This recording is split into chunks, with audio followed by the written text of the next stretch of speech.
All right, so guys, in this video, I want to talk about decision making and how this one little thing that you are either encouraging or discouraging in your sales calls are making a huge difference in how the prospect reacts at the end of the call. At the end of the day, our goal is to have that prospect confidently make a decision, whether that's the decision to move forward and make a change for the better through the products or services that are being sold, or a decision to not move forward and, at least not fumble around in this follow-up stage, wasting your time by trying to book tons of meetings that they're not going to show up to or not going to buy on anyway. Our main goal is for the prospects to confidently make a decision, uh, especially when they make a decision in the positive, in the moving forward with the program, a decision that they're not going to back out on. And there's one thing that I was talking about on a call with a team that I coach. There's one thing that the salesperson was doing that helped this person make the decision to pay in full for their program up front. They did end up getting on a follow up, but that person paid it all in full one time. And I think one big part of that was how he went about helping that person come to that decision. Now, I'm going to kind of play a clip from that video, and it's something that not many people talk about, but it's so important if you want to close deals and you want to be a good closer. So I highly suggest watching it. In this video, it's me doing a call review, and I started to notice a pattern of what the salesperson was doing when it came to how he was responding to that person's decision making. And he was responding to it in a way that allowed that person to be more confident and come to the decision to move forward with the program. So that's enough rambling around for me. I'm just going to play the clip, let you guys watch it, see what I mean, but watch it all the way through because it's important and it will help you close more deals. Hope you enjoy it. Oh wow, she sounds like an amazing woman for you. You know, you moved from New York to Florida. You're gonna fly out to India to get married. Sounds like an amazing woman. Yeah, good for you, man. I'm excited for you. And what you're doing there, and I know it seems like small stuff, but you're subtly, constantly, you did it with with when it came to the move, when it came to his spouse, when it came to his want to invest in real estate now and take risks. What you've been doing throughout this whole call, because I want you to recognize these things that make these calls work so you can do more of it.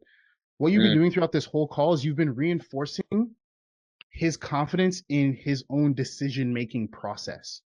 Oh wow, yeah. So what you're doing is you're like, all of these decisions he's been making, you're reinforcing it as a good decision, because what does that do? That means he can now trust himself to keep making decisions. Where a Wow. lot of salespeople go wrong is they bash people's decision-making process and then ask them to Mhm. make a decision at the end of the call when the person has Mm. no confidence in their ability to make decisions. Like when someone's like, oh, I bought this program and it didn't work. Oh, you Mhm. shouldn't have done that. Like now it's like, well, I clearly am not good at making decisions, and you're asking me to make a decision right now. You've killed my decision-making confidence.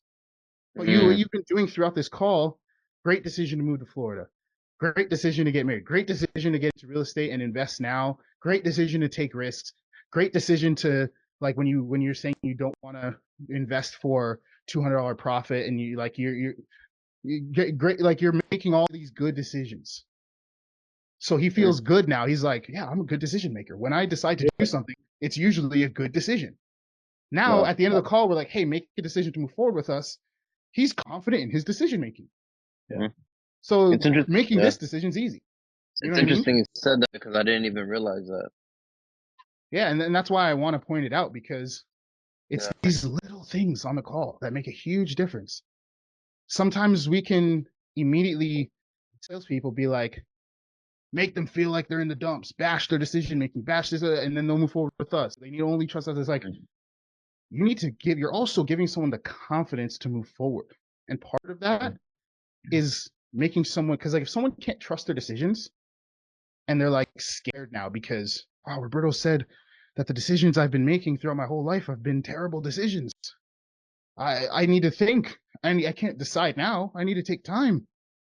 Right. So even if they joined a program in the past or they did something that didn't work out, I'm going to say something along the lines of like, oh man, well listen, that wasn't your fault. It happens. You know?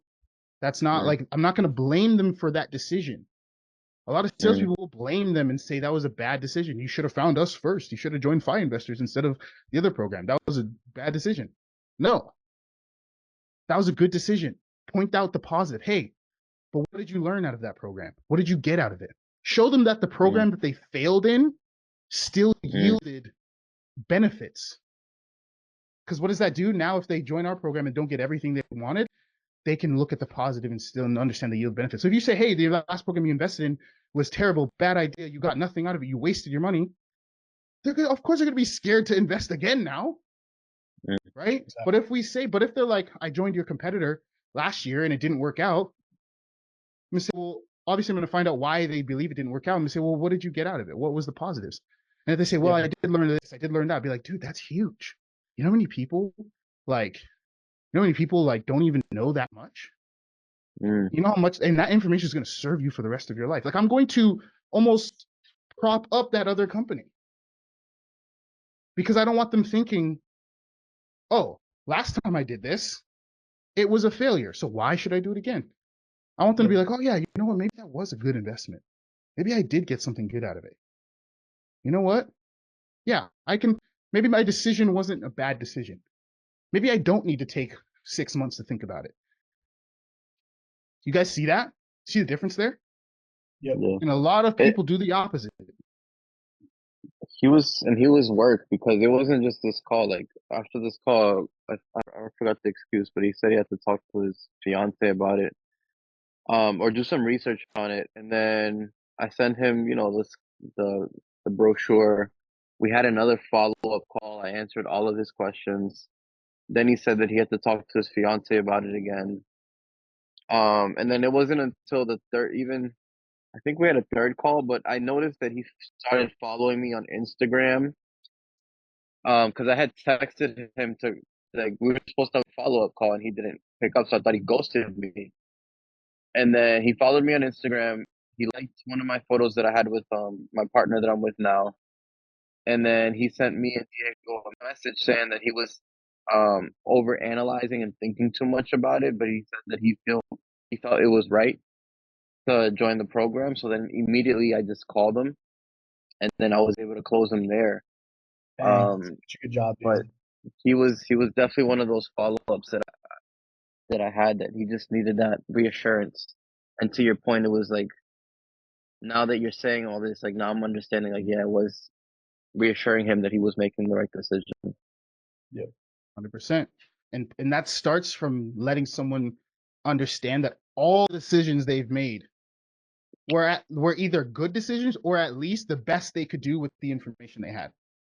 Even if something was like, let's say they got totally scammed, you're not gonna bullshit them and be like, yo, that was a great decision. Just be like, dude, that's not your fault. That's on them. That's crazy that they would do that. You made the best decision you can with the information you had, and at the end of the day, you are further ahead because of your willingness to invest and to trust people.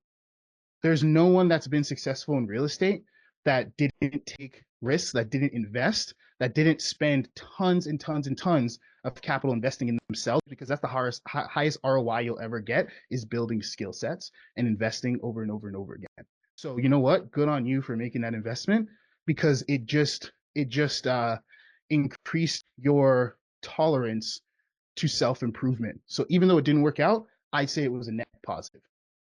Like that's how I'd be talking to someone. And then they're like, you know what? Yeah. You know what? Yeah, that makes sense. That's good. Yeah. You know what? I don't regret investing in that. Don't let them regret their decisions. Look at the positive. Show them the positive. Show them the light at the end of the tunnel. Trust me, you're going to have way less follow-ups. People are going to close more if they are happy with their decision-making process and trust it. And they're not like, overthink. Imagine if you bash this guy for moving, bash this guy for I don't know, getting married. Bash this guy for looking into other programs. Bash this guy for doing his research on his own and learning on his own. And and he sees you as the authority, and you're saying all these decisions were bad, and then you say, hey, well, make the decision now to move on with me. He's gonna be like, I don't know. He's already an overthinker. How much more of an overthinker would he become if he's like, I did all this overthinking to make these decisions and they were still the wrong decision? You know what I mean? Yeah. Cool. Let's move on a little bit more.